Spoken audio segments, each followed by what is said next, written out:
Express News. In the next half an hour, we get you 100 top stories from the nation and across the world. Let's begin. Both houses of Parliament discusses motion of thanks to President's address. Prime Minister Narendra Modi replies in Lok Sabha to the discussion on motion of thanks to President's address, says after many decades the country has given a strong mandate, the government was voted back into power. PM Narendra Modi says, I never think about polls in terms of victory and defeat. The opportunity to serve 130 crore Indians and work to make a positive difference in our lives of our citizens is special to me. PM Modi says this Lok Sabha elections have shown that more than themselves, people of India are thinking about the betterment of the country. This spirit is commendable. Today was the last day of filing of nomination for by-polls to 6 Rajya Sabha seats in 3 states, Gujarat, Bihar, Odisha. Polling and counting for all the 6 seats will be held on July 5th. External Affairs Minister Dr. S. Shankar and OBC Youth Leader from Mehsana, Jugaji Thakur, filed their nominations as BJP candidates from Gujarat for the by-polls of 2 Rajya Sabha seats. Supreme Court refuses to entertain a plea of Gujarat Congress leader Paresh Bhai Dhanani against the decision of the Election Commission to hold separate by-polls for 2 vacant Rajya Sabha seats in the state. Vice President M. Venkaiah Naidu has said that as the nation observes Anti-Emergency Day today, let us remember that fundamental rights and personal freedom remain the bedrock of a democratic society. On this day, 44 years ago, emergency was declared in India. Prime Minister Narendra Modi took to Twitter to highlight how it was one of the darkest chapters in the history of the country. PM Narendra Modi tweeted and said, India salutes all those greats who fiercely and fearlessly resisted the emergency. India's democratic ethos successfully prevailed over an authoritarian mindset. Union Home Minister Amit Shah has expressed his anguish at the emergency being imposed in 1975. In a tweet he said, in the year 1975 today, country's democracy was murdered just for the sake of political gain. People's basic right was ripped and newspapers were locked down. Millions of patriots have faced torture to restore democracy. I salute all the fighters. Union Minister Prakash Javadekar slammed former Prime Minister Indira Gandhi and Congress party over emergency. On 44th anniversary of emergency, working president of BJP, JP Nadda paid respects to thousands of unsung heroes who struggled and led the movement during emergency. In his tweet, he said that on this day in 1975, to fulfill its political aspirations and merely stay in power, the then Congress government declared emergency and that it is a black spot of the great democracy of India. BJP MP Meenakshi Lekhi said that it is necessary for the present generation to know about emergency as it curbed the freedom of citizens. Calling emergency the darkest period of democracy, Union Minister Pratap Chandra Sarangi today criticized the decision by former Prime Minister Indira Gandhi. Recalling the dark days of emergency, Union Minister Ram Vilas Paswan today said that it was a time of uncertainty when all the leading opposition of that time, leaders including the likes of Jayaprakash Narayan, Atal Bihari Vajpayee and many others were imprisoned, and that they were not sure of what will happen to them. Union Home Minister Amit Shah will be visiting Jammu and Kashmir for the first time after taking charge of the Ministry of Home Affairs. A 45-year-old farmer committed suicide at Takri village in Rajasthan's Sri Ganganagar district. He left behind a video and 2-page note accusing the Ashok Gehlot government of failing to honour pre-poll promise of waiving bank loans. A Delhi court today sentenced AAP MLA Manoj Kumar to 3 months in jail for obstructing election process at a polling station in Kalyanpuri area of East Delhi during 2013 assembly elections. Kerala tops among large states in the overall health performance in Niti Aayog's health index, followed by Andhra Pradesh and Maharashtra. Speaking on the occasion, Vice Chairman Niti Aayog Rajiv Kumar said, Centre is working with states to improve the health indicators. Union Housing and Urban Affairs Minister Hardeep Puri said that establishment of Jal Shakti Ministry will further help to transform urban landscape in the country. PM Narendra Modi today said that no stone will be left unturned to fulfill the dream of housing for all. He tweeted and said, 4 years ago, today, we started important initiatives, PM Awas Yojana, Amrit, Smart Cities, with the aim of transforming urban landscape in the country. These initiatives have not only helped usher in a new paradigm of urban development, but also transformed crores of life, PM affirmed. Benchmark indices ended higher, but off days high on June 25th as it gained some momentum in late trading. At close, the Sensex was 311.98 points at 39,434. while Nifty was up 96.80 points, 11,796.50. About 1,233 shares have advanced, 1,268 shares declined, and 166 shares remained unchanged. The rupee appreciated by 13 paise to 69.22 per dollar on Tuesday. It opened marginally higher at 69.32 per dollar against yesterday's close of 69.35. Bangladesh receives highest ever net foreign direct investment (FDI) amounting to $3.61 billion in 2018. The surge of about 68% over the last year came as Japan Tobacco Inc. invested $1.47 billion in purchasing the business from a Bangladeshi company. Power sector attracted highest FDI worth over $1 billion. Nissan Motor Company Limited Chief Executive Hiroto Saikawa has apologized to shareholders for the fallout of a scandal involving former chairman Carlos Ghosn, which has rocked the automaker and clouded the outlook of its partnership with Renault. Hospitality firm Oyo Hotels and Rooms says it has crossed 5 lakh rooms inventory in China and plans to invest $100 million in the country in the next 2 years as part of the ongoing expansion. American logistics giant FedEx sues U.S. government, saying Washington's restrictions on exports and imports due to growing trade disputes and sanctions created an impossible burden for delivery firms. A 65-day ban on fishing from sea in Bangladesh is impacting not only vulnerable fishermen, but also the whole supply chain, from traders to boat owners to fish factories and their workers across the country. A month after the ban was enforced, fishing boats are sitting idle at the Bakhali River bordering Cox's Bazar, while the fishing harbour is void of any marine vessel. US President Donald Trump signs an executive order putting in place what he calls hard-hitting new sanctions on Iran. According to US President, the new sanctions will deny Supreme Leader Ayatollah Ali Khamenei and other top leaders within the regime access to financial instruments within US jurisdiction. A fresh round of sanctions came after Iran shot down a US military drone over what the US has said was international waters. Acting US Ambassador to the UN Jonathan Cohen defends the sanctions put on Iran by saying that Washington's policy on Iran remains an economic and diplomatic effort to bring Iran back to the negotiating table. Iran's ambassador to the United Nations also, Majid Takht Ravanchi, says that the latest US sanctions against Iran showed that Washington does not respect international law and called for dialogue on regional security. The UN Security Council has called for dialogue and measures to end tensions in the Gulf.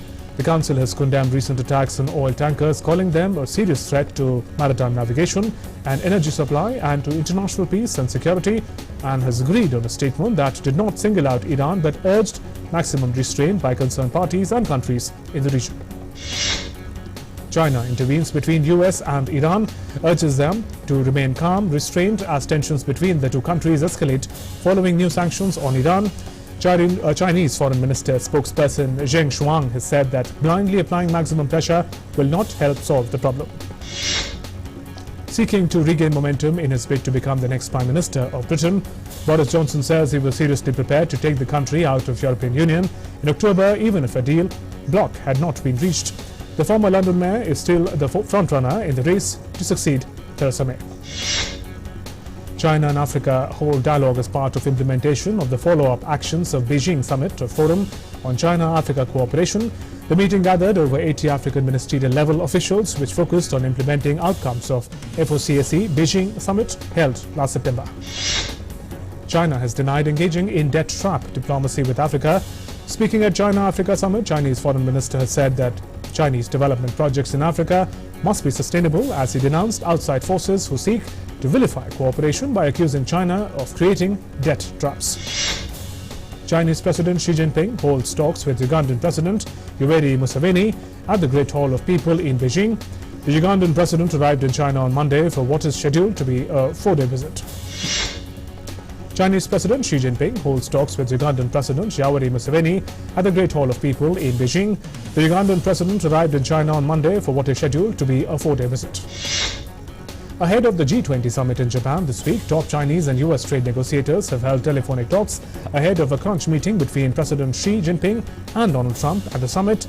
Their call took place at the request of US side, and the officials agreed to continue and maintain contact, reported a Chinese state news agency. As the G20 Osaka summit approaches, experts from multiple countries have expressed their expectations that the gathering could send a positive signal for a renewed protection of multilateral trade system. Russian armed forces in central military district were put on high alert after Russia's President and Supreme Commander-in-Chief Vladimir Putin announced drills to test their combat readiness. Military exercises will conclude on June 28. Parliamentary Assembly of the Council of Europe votes in favour of restoring Russia's voting rights 5 years after they were revoked over its illegal annexation to the Crimean Peninsula. Despite strong opposition from Ukraine, the Assembly settles with 118 in favour and 62 against with 10 abstentions. North Korea's top official, Ko Roy-Hai, sat down for talks with the Syrian government delegation in Pyongyang, claims North Korea's official news agency KNCL. The European Union will sign a deal to remove virtually all custom duties on trade with Vietnam on Sunday. The EU Commission announced EU Trade Commissioner Cecilia Malmström will travel to Hanoi at the weekend to sign the deal, and the EU Parliament is expected to ratify it later this year. 3 members of the International Space Station's Expedition 59 crew landed safely back on Earth in Kazakhstan.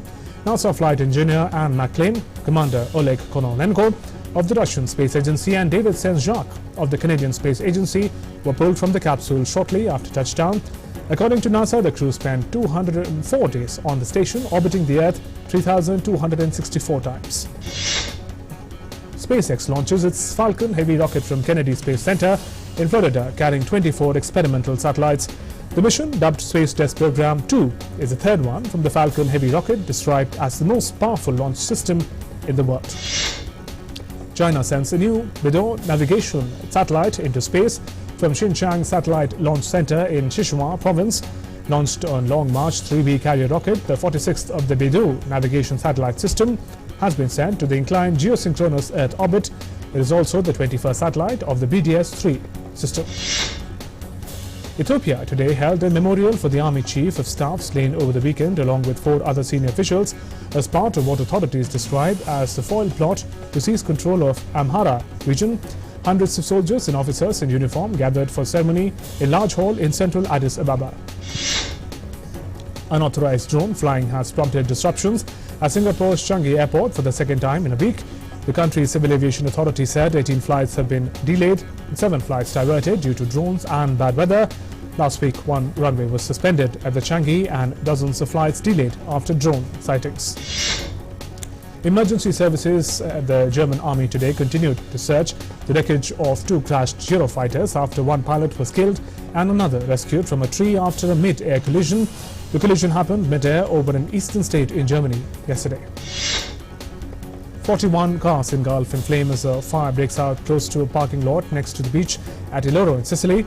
The fire brigade said it was not clear what caused the fire, but it appeared to have started outside the parking lot with the hot temperatures and dry terrain causing it to spread quickly. Videos of a hot air balloon crash landing on public has gone viral on social media. The balloon crashed during the Hannibal Bicentennial celebration in Missouri on Saturday. According to local media, a young girl suffered minor injuries as the balloon made the way through the crowd.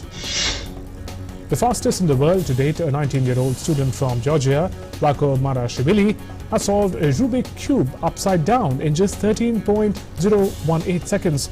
The previous record holder, Qiu Jinao from China, stayed behind with 15.84 seconds. Prince Harry and his wife Meghan's new home in Windsor cost £2.4 million of taxpayers' money to renovate. Royal accounts have shown, prompting criticism from anti-monarchy campaigners. The residence in west of London had been split into 5 separate homes, but was turned back into one property in a 6-month refurbishment ahead of the move-in. Scientists have developed a grape-sized Bluetooth implant that can be remotely controlled to deliver scheduled doses of medication.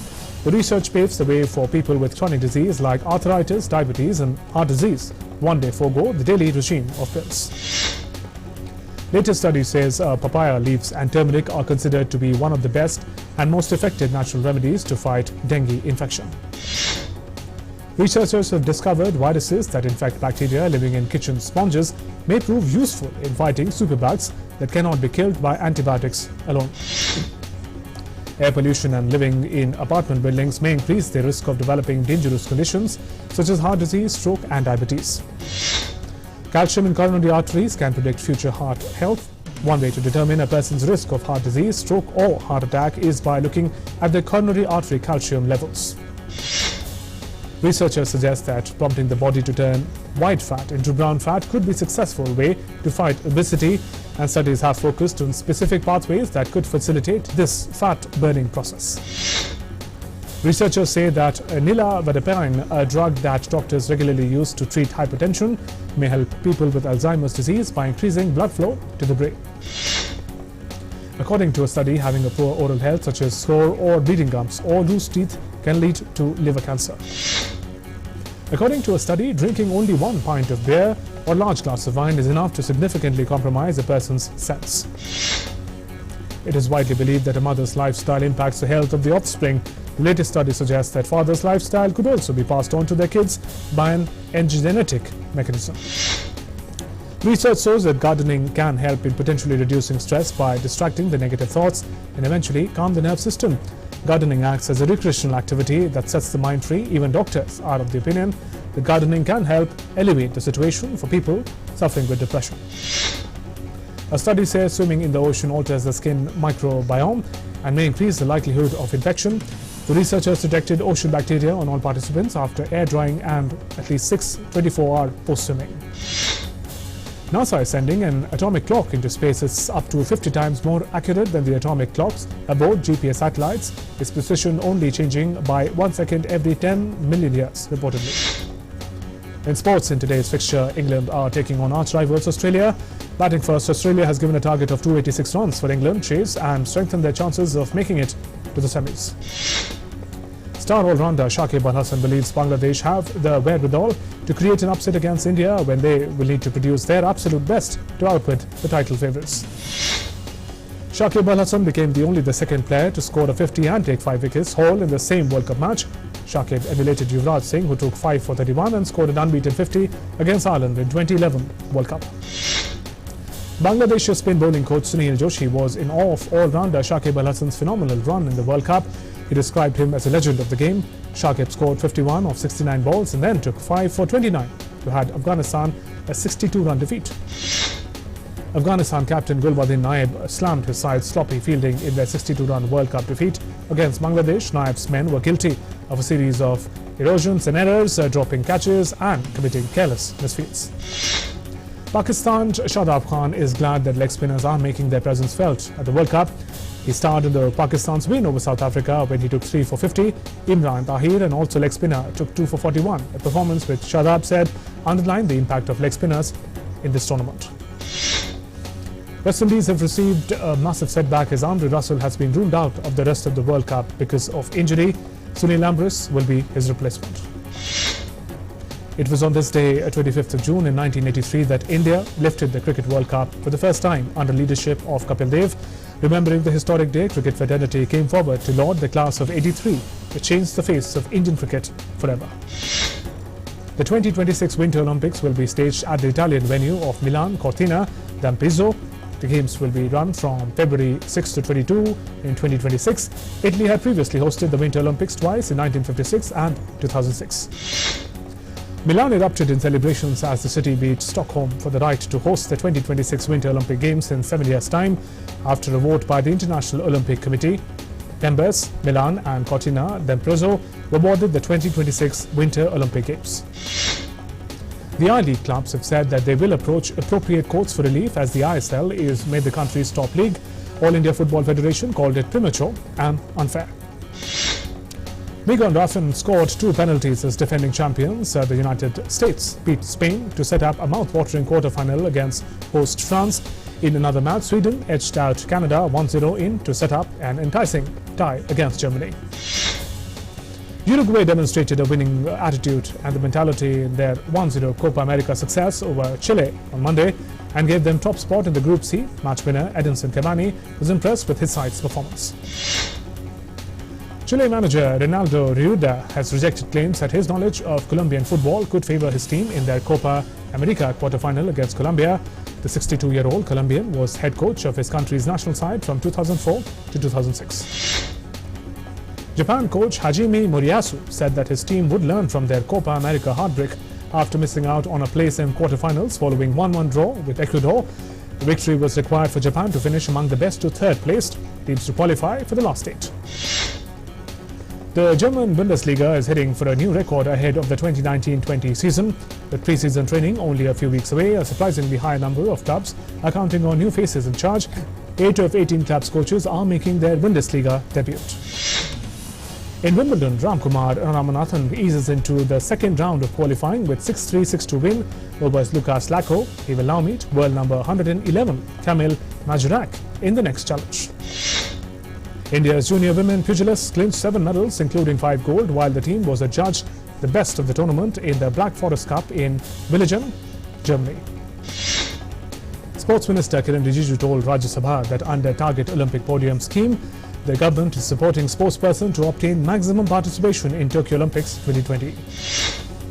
A triumphant Indian women's hockey team met Sports Minister Kiran Rijiju. The team had arrived home after defeating Japan 3-1 at the Hiroshima Hockey Stadium in the finals of FIH Women's Series Finals.